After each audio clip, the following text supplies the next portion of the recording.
성종은 대신의 힘이 너무 세단 걸 깨달았는지 이들을 견제하기 위해 친위 세력을 육성하기 시작합니다. 성종은 대간을 육성하고 왕의 비서관인 승지들의 권한을 키우고 문신 위주의 조정에 무신을 등용했는데요. 하지만 이들론 부족했는지 성종은 아예 새로운 세력을 키워야겠다는 생각에 사림을 적극적으로 등용합니다. 그렇게 온건파 신진사대부 출신으로 지방에 근거지를 두고 세력을 키우던 사림이 본격적으로 조정에 등장하기 시작한 거죠.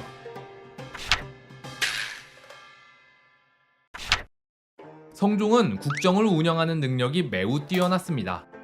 후대의 학자들이 평가할 때도 성종의 시대는 항상 조선의 최전성기라 부를 만큼 안정되고 풍족한 시기였는데요. 앞서 세조 때는 공신의 횡포로 인해 백성들이 굶주리고 나라 국가는 텅텅 비어만 갔지만 성종 때는 물자가 넘쳐나고 연회와 행사가 끊이지 않았습니다. 그리고 이렇게 넘쳐나는 물자로 성종은 창경궁을 새로 짓고 경복궁도 더 화려하게 개조하고 경회루도 새로 단장해서 이를 본 외국 사신들은 감탄을 금치 못했다고 합니다. 성종은 세종 못지않게 성실한 군주였습니다. 성종과 세종은 둘 다 수성기의 군주로서 뛰어난 역할을 수행했다는 공통점이 있는데요. 하지만 둘의 차이점으로는 세종은 수많은 개혁을 통해 나라를 한 단계 업그레이드 했지만 성종은 커다란 개혁은 하지 않고 과거의 좋은 제도를 복구해 세종이 추구한 국가체제를 다시 완성시켰습니다. 무언가를 새로 도입한 것이랑 이미 과거에 좋은 평가를 받았던 것을 복구한 것은 엄연한 차이가 있기에 우리는 세종을 훨씬 대단한 군주로 평가하죠. 성종이 복구한 대표적인 정책으로는 도서관 역할을 하던 홍문관을 세종 시절에 집현전과 같은 기관으로 바꾼 게 있습니다. 앞서 성종은 대간을 육성했다고 했죠. 이때 성종이 중점적으로 활용한 기관이 바로 홍문관인데요. 성종은 이 홍문관에서 옛날 집현전이 하던 것처럼 경연을 맡게 했는데 경연의 특성상 홍문관 관원들이 왕의 잘못을 지적하고 비판하는 횟수가 점점 많아졌겠죠. 그리고 이러한 비판은 대신들에게로 옮겨갔을 거고요. 이전까지 이렇게 왕과 대신을 비판하는 대간 역할을 담당하던 기관은 사헌부와 사관원 두 기관이었는데 이때부터 홍문관이 여기에 합세해 훗날 우리는 이 세 기관을 합쳐 언론 3사라 부르게 됩니다. 또한 성종은 세종이 실시했던 사가 독서제도 부활시키고 지방에서 유학을 가르치는 학교를 육성했을 뿐만 아니라 서적 편찬에도 힘을 많이 쏟았는데요. 성종은 세종 때 시작했던 국조 올해의를 완성시키고 세조 때 시작한 동국통감도 완성시키고 그 외에 동국여지승남, 동문선, 악학괴범 등 여러 서적을 편찬했습니다. 국조 올해의는 조선의 기본 예식인 올해의 예법과 절차를 적은 책이고 동국통감은 단군 조선부터 고려 말까지의 역사를 적은 역사책이며 동국여지승남은 지리서, 동문선은 삼국시대부터 조선 초기까지의 시를 묶은 시집, 악학괴범은 악기들의 연주 방법과 악공들의 의상 등을 적은 음악 이론서입니다. 하지만 성종의 가장 위대한 업적으로 평가되는 것은 따로 있었으니 바로 경국대전의 반포인데요. 그런데 이 경국대전은 사실상 세조 때 편찬을 시작해서 세조가 가장 관심을 기울인 분야 중 하나였기 때문에 세조의 업적이라 보는 사람도 많습니다. 따라서 저도 세조 5편, 세조의 업적편에서 이미 한번 다루었으니 여기선 간단하게 설명하자면 경국대전은 이전에 여러 법전에 흩어져 있던 법령들을 한데 모아 서로 모순되고 엇갈리는 조항들을 수정해서 한 번에 정리한 통일법전입니다. 그러나 세조는 이 경국대전의 완성을 보지 못하고 죽었는데 예종, 성종이 이 작업을 이어받아 결국 성종 때 완성하게 된 거죠. 하지만 시간이 흐르면서 시대가 변함에 따라 법률도 변해야 했기 때문에 이후 경국대전을 보완하기 위해 속대전, 대전통편, 대전회통 같은 법전들이 추가로 제작됐습니다.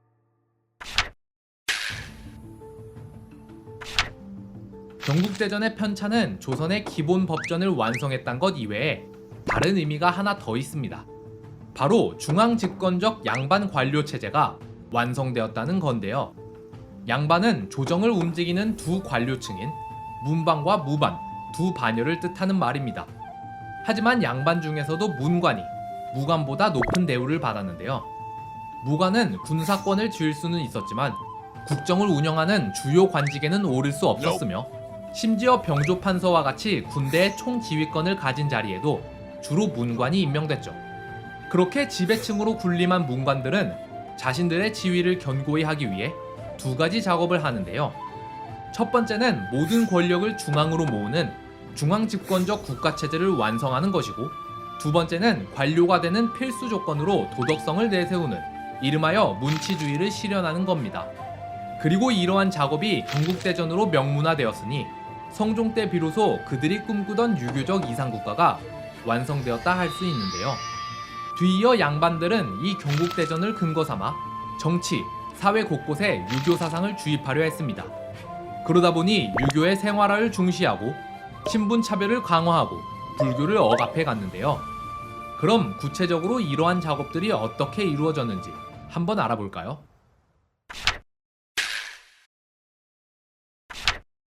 먼저 성종시대에는 백성들이 일상생활에서 유교적 가치를 실현하는 걸 매우 중요하게 생각했습니다. 충신, 효자, 연료의 이야기를 한데 모은 삼강행실도를 반포하여 부녀자들이 읽고 숙지하게 하라. 백성들에게 예를 가르치기 위해 각 지방에 향음주례와 향사례를 권장토록 하라. 또한 모범 사례를 발굴하면 이에 대한 포상을 내리기도 했습니다.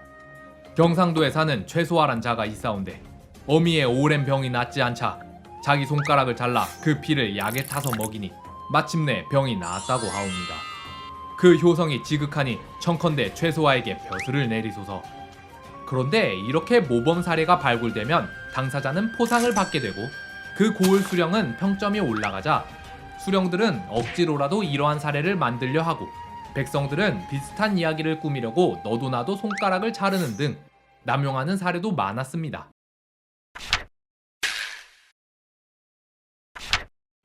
또한 양반들은 유교의 덕목이라면서 신분차별을 더욱 강화했습니다. 이에 대한 대표적인 사례 두 가지를 살펴볼까요? 조선의 관료 중에는 의수를 담당하는 의관과 통역을 담당하는 역관이 있었습니다. 그러나 이들의 관직은 하급 관직에 속했는데요.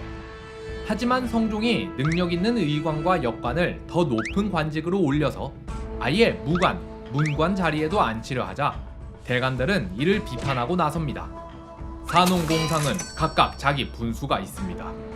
왕이 사람을 쓰는 것은 목수가 나무를 쓰는 것과 같아서 용도에 따라 다른 나무를 써야 합니다. 이와 마찬가지로 왕이 사람을 쓸 때 재상은 재상감을 쓰고 판서는 판서감을 써야 하며 그 아래 하급 관리까지 각기 그 자리에 맞는 사람을 써야 하는데 전하께서는 의원과 역관을 의술과 통역에 쓰지 않으시고 이들에게 나라를 다스리는 벼슬을 주고자 하시니 이는 농부에게 목수를 하라는 것과 같은 것 아니겠습니까? 예로부터 사람은 각기 맡은 바가 달라서 서로의 영역을 침범할 수 없으며 귀천이 달라서 서로 섞일 수도 없으니 관직 또한 절대 뒤섞여서는 안 되는 것이 명백하옵나이다. 성종 9년에는 길거리에 버려진 참혹한 여자 시체가 발견되었는데 두개골은 완전히 박살났고 얼굴과 목도 상처투성이이며 온전한 살이라고는 도저히 없는 상태였습니다. 그러자 소식을 들은 성종은 분노하는데요. 어찌 이런 일이 있을 수 있단 말이냐? 범인을 반드시 잡아야 하니 고발한 자에게는 후한 보상을 내리도록 하라. 만일 살인자를 알면서도 고하지 않다가 뒤에 발각되면 양인은 천인으로 삼고 천인은 가장 험한 지역의 관노로 삼을 것이니라. 그러자 대신들은 이를 반대하고 나섭니다. 아니되옵니다, 전하. 노비와 주인의 관계는 신하와 임금의 관계와 같사오니 무슨 일이 있어도 노비가 주인을 고발하게 할 수는 없사옵니다. 그게 무슨 소리요? 사람을 죽인 것은 가벼운 일이 아닌데 범인이 숨으려 하니 고발을 통해서라도 잡겠다는 거 아니오? 하오나 전하, 만일 이번 일로 한 노비가 자기 주인을 고발하고 노비의 신분을 면하게 된다면 다른 노비들도 노비의 신분을 벗어나기 위해 죄다 자기 주인을 고발하려 하지 않겠사옵니까? 나도 그것을 모르진 않으나 사람을 죽이고 살리는 것은 오직 임금의 권한 아니오. 누군가 국법을 두려워하지 않고 자기 멋대로 사륙을 행한다면 이는 임금을 업신여기는 것 아니겠소. 허면 만일 명나라 황제가 조선 관료에게 이르기를 그대의 임금이 잘못한 일을 말하면 후한 상을 내리겠다 라고 한다면 이를 고하는 것이 옳단 말입니까? 죄인은 잡지 못하더라도 나라에 해될 게 없사오나 신분의 질서가 허물어지면 나라의 기강이 허물어질 것이옵니다. 이렇듯 당시 신하들은 더욱 철저하게 신분을 차별하려 했습니다. 대표적으로 뽑히는 유교의 폐단이라 할 수 있죠. 참고로 훗날 이 사건의 범인은 세조의 서자인 창원군으로 밝혀졌습니다.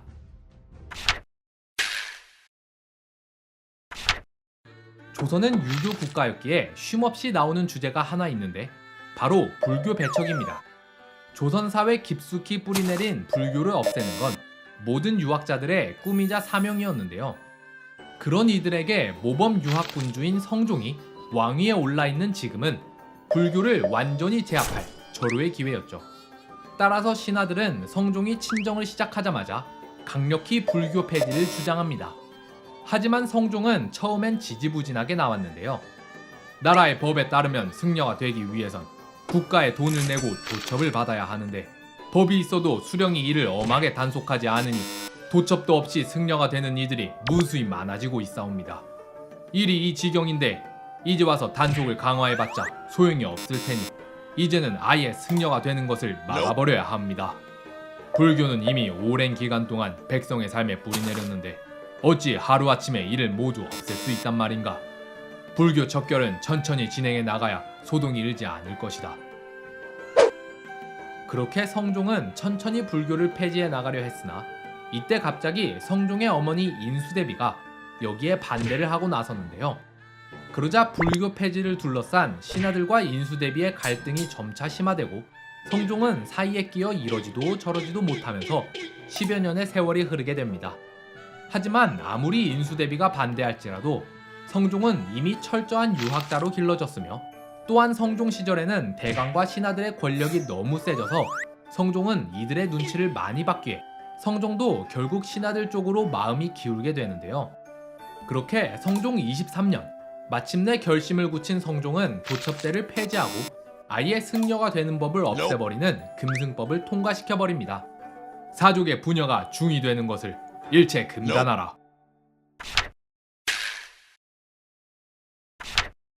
이렇게 성종 시대에는 성리학이 꿈꾸던 유교적 이상국가가 실현되는 듯했습니다. 이름하여 문치주의의 시대가 열린 것인데요. 하지만 이러한 문치주의는 치명적 단점을 띠고 맙니다. 바로 문약, 즉 나라의 정책과 방향이 극단적으로 문에 쏠리다 보니 무에는 너무 힘이 빠져버려서 국가의 무력이 너무 약해지고 마는 거죠. 물자를 나른답시고 병선을 죄다 끌어다 쓰니 각 항구에는 병선이 3-4척밖에 남지 않았고 내부의 반란이나 외세의 대규모 침략도 없다 보니 병사들의 기강이 해이해지고 장수들의 수준도 너무 떨어져서 진법도 모르는 지경이 되고 맙니다. 그러니 왜구가 고작 배 3-4척을 끌고 와 약탈을 해도 별다른 대응조차 하지 못하는데요. 이러한 성종시대의 문약이 가장 극단적으로 드러난 사건이 하나 있는데 바로 야인정벌입니다. 성종 22년 2월 야인들이 북방지역을 쳐들어와서 약탈을 하고 백성 60여 명을 잡아가는 일이 벌어지자 성종은 4만 군사를 일으켜 야인정벌에 나섰는데요.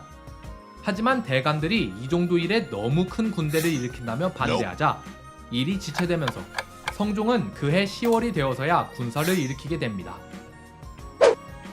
하지만 일이 이렇게 오래 걸리니 야인들은 이미 눈치채고 도망가 버렸으며 원정군은 고작 야인 7명을 죽이고 빈집털이만 한 채 돌아왔는데요.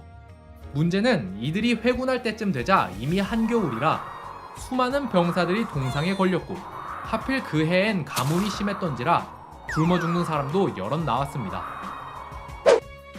그러자 대간들은 이 원정은 사실상 패배한 거라며 장수들을 벌해야 한다 했지만 성종은 오히려 이들에게 상을 내리는데요.